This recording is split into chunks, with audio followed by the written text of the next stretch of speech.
look at this. This is right up your alley. Spooky science just in time for Halloween. Scientists at NASA pointing their telescopes at a mystery rock. It could be the first observable object from outside our solar system. And NASA's not quite sure what it is. Experts say it's less than a quarter mile in diameter and is traveling at more than 15 miles per second. The strange behavior of this object doesn't match any typical orbit, making NASA think it's not local. Now, so far reports are saying that they don't know exactly what it is. It could be a comet, it could be a space rock, or something entirely different. And we just don't know. And this is the real reason why I want to point this story out, is because the way NASA and the way these scientists, academia, and the mainstream media like to report about space is as if they know it all. As if they know a timeline when we're going to get hit by an asteroid or we're going to get hit by a comet, when they don't know a damn thing. It wasn't too long ago when I was sitting in school where they were saying Pluto was a planet, right? And then all of a sudden now, oh, Pluto isn't a planet. Look, there are so many unidentified objects. There are so many things about space, about our own solar system that we just do not know. And they don't deliver the message that way. They want to always make you feel safe, make you feel secure. And if something is going to happen, they're never going to tell you, because the elites are going to want to get away in their little freaking bunkers. But we do know, even a few years ago, when a space rock came into our atmosphere and exploded over Russia and it caused severe damage, that was undetected. So there is no timeline, there is no certainty. And that's why I don't really discount anything, even things like Planet X, because we don't know what's out there. We don't know what's in our space. So they're saying, like, this mystery object is the first intergalactic rock to come into our solar system, and now they can examine it, and so they're so excited. We don't know if there's a planet that literally orbits outside of our solar system and comes back in. We just don't know. And this is a huge point, because we don't even know about our own ocean. We barely know about our own oceans.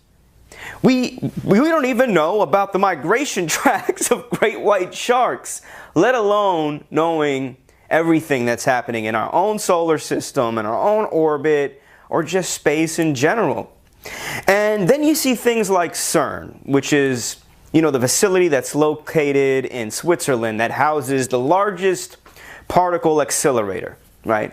And basically what they've been doing there, they're trying to recreate the Big Bang. They've been trying to recreate how the universe was created, because the way these scientists think that there is no God. So, I mean, that's right there. I mean, that's evil. They think there is no God, and any answer, they can figure it out. So if God can do it, they can do it. So they see themselves as godlike. And that's why they even call the Higgs boson the God particle, which is basically the particle that creates the entire energy field throughout the universe, as they say.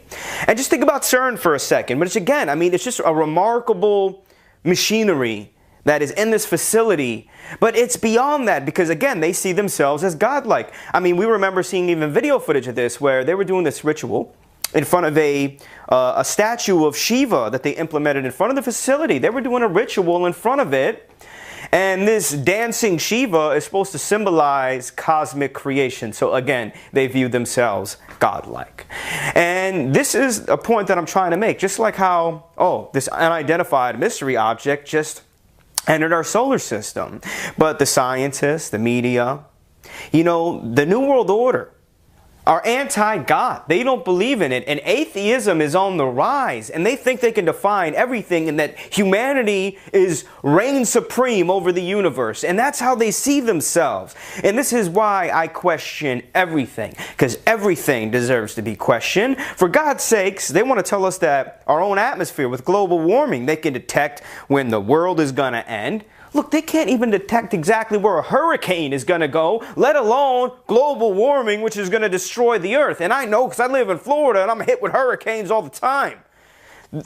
They want to act as if they know where everything is, that they have a timeline on everything, that they can predict everything, that they can recreate the universe, that they can recreate God. And that is a lie. And that's a big problem in our academic community.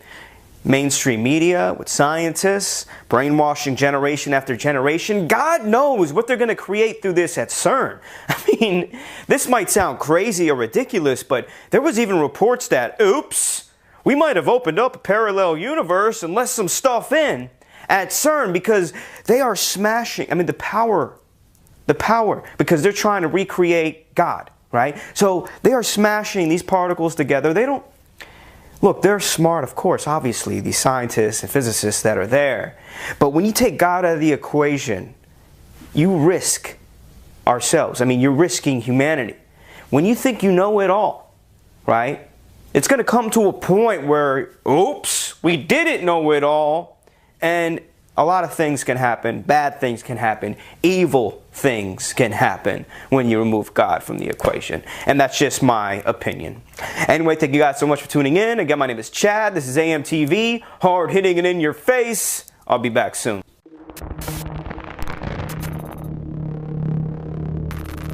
You've not seen anything yet.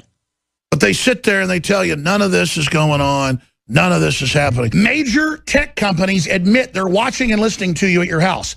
We told people that 15 years ago with the patents, with the press releases from Google to their shareholders, and people didn't believe it. 9/11 has provided a license for European countries, for United States, Australia, Canada, South Africa, and others to develop spying systems that affect all of us. So who here has an iPhone? Who here has a BlackBerry? Who here uses Gmail? Well, you're all screwed.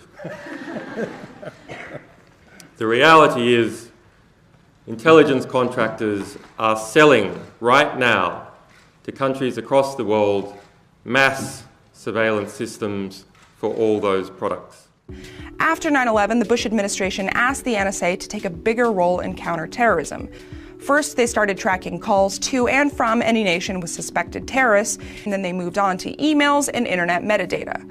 From there, they started working with phone and tech companies to get direct access to their servers for limited surveillance and searches, but shortly after, they pretty much gave up the formalities and started taking all the data they could from these companies. Now they're monitoring 193 other nations worldwide, as well as millions of U.S. citizens, all in the name of keeping us safe. And that we're doing this strictly for one purpose, and that one purpose is to catch terrorists. And what it turns out to be is for a more prurient reason. All tech put out by globalists is designed for something totally different than what they tell you it's for. Would the NSA lie? Does the NSA collect any type of data at all on millions or hundreds of millions of Americans? No, sir. It does not. WikiLeaks released what it claims are thousands of confidential CIA documents. They allegedly show that the spy agency worked to develop tools to hack into devices like Apple and Android smartphones, Samsung TVs, and vehicle control systems. Now it's like, okay, yeah, my TV's watching me, big deal. Public statements by Petraeus, now the head of the CIA, that they are watching everybody through their appliances without warrants, and they'll do whatever they want. New revelations about the federal government's spying on our phone line. All of the new washing machines, dryers, computers, iPhones have cameras that are two-way, have audio that's two-way, and they admit they're tracking you. How much technology is too much? You go get a new smart TV, and when you fire it up, it says read the contract or click here. You go read, there's 20, 30, 40 pages of contract depending on the TV, and it says right there, we will share audio and video of what's going on in your house with third parties. And we were the first. Meanwhile, CNN comes out and says your TV may be watching you decades after I told you. And that's what I'm getting at here is, this isn't about liberal or conservative. Here's the problem, is they'll tell you they're protecting us, they have privacy controls in place, but I've got a news flash for you. Sometimes the government doesn't tell the truth. These mega corporations allied with government are engineering into all major appliances globally. You pay for it in the product. It costs more, but every product has it, so it's a hidden tax, so they can surveil you. Edward Snowden's lawbreaking revealed that the NSA keeps a record of most every phone call Americans make. Learning that makes lots of people mad. Get a specific warrant based on probable cause, or stay out of our lives. What you do on your cell phone is none of their damn business. Senator Rand Paul has sued the government for collecting those phone logs without getting warrants for each person. I think there is a Fourth Amendment protection to your records. The Fourth Amendment. I fear the time when maybe someone in government becomes not so well-intentioned. They're so busy tapping our phones, they don't pay attention to what they ought to pay attention to. One of my coworkers went to a supervisor and said, but sir, these are personal calls. The supervisor said my orders were to transcribe everything. Willing Americans embrace gadgets used to spy on them. CIA head, we will spy on Americans through electrical appliances. What came out 4 years ago? That Intel and others have secret NSA contracts and are putting the capacitor chips in all the computers. If the reports about the NSA's programs aren't being exaggerated, then our national security agency is the closest thing to Big Brother the world has ever seen. Again, people know this is Big Brother, so they have a tendency to say, oh, this isn't happening. But everyone I know the last few years, this is happening to, where it knows what's going on in your house, where it knows what you're saying, and then they admit they're doing it, but still people can't believe it, Joe. Yeah, it's just kind of weird. I mean, usually I can understand if you're typing it in, and you're searching on the web or whatever. It's, yeah, they admit cookies are doing that. Yeah, but I had not searched car batteries today. Didn't search anything like that. Just mentioned today to CJ and the guys that I had to ride my bike in because the battery in my car died. And then when I searched the weather to see what I'm going to ride home in, car battery ad comes up, 6% off. Car batteries. Need a battery? It's just kind of weird.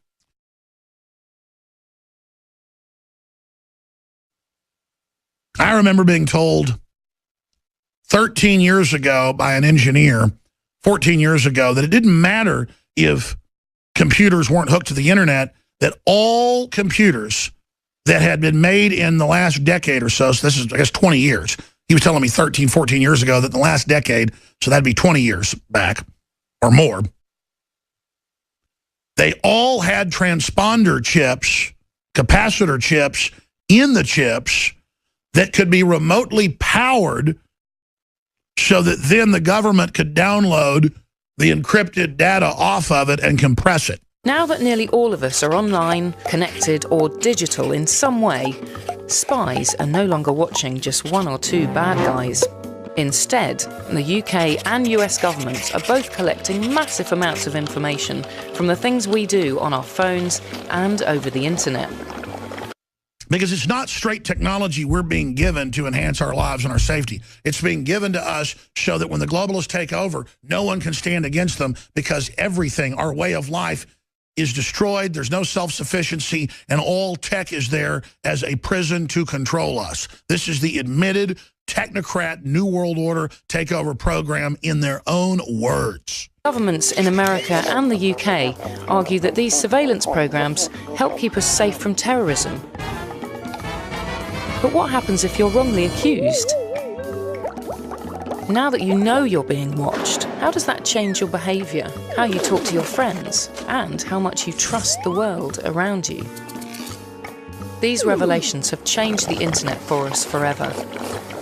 Does privacy have a future online at all? And should we just accept that the internet is now a different place, run by businesses and governments who can monitor it how they like? The NSA shit, I'm just trying to dwell on that as little as possible because it's so negative and it feels so helpless. And it's just such a weird thing, the idea that we're like about to relinquish all of our privacy to other individuals that are no different than you or I. The idea that, you know, you're going to protect all these people from dying because you're going to stop terrorist activity, and the way to do that is to remove all freedom. You go, okay, what is happy about this life? If this life is living scared and living where you're being watched every step of the way by random people. Well, they definitely could. They could alter your emails. They could do whatever they want. That's why nobody gets whacked anymore. People used to get whacked. You don't get whacked anymore. Killed? Yeah, you don't. Well, they think that Seth Rich guy got killed. Snowden says he was astonished back then at the access he had at his fingertips, most notably including a computer program that, as he put it, could get inside your thought process. When I think about an instance that really just struck me as, oh my God, we can do this and that we can do it to anyone was that people at NSA, analysts, can actually watch people's internet communications, watch them draft correspondence, and actually watch their thoughts form as they type. As you write a message, you know, an analyst at the NSA or any other service out there that's using this kind of attack against people can actually see you write sentences and then backspace over your mistakes and then change the words and then kind of pause and think about what you wanted to say and then change it. And it's this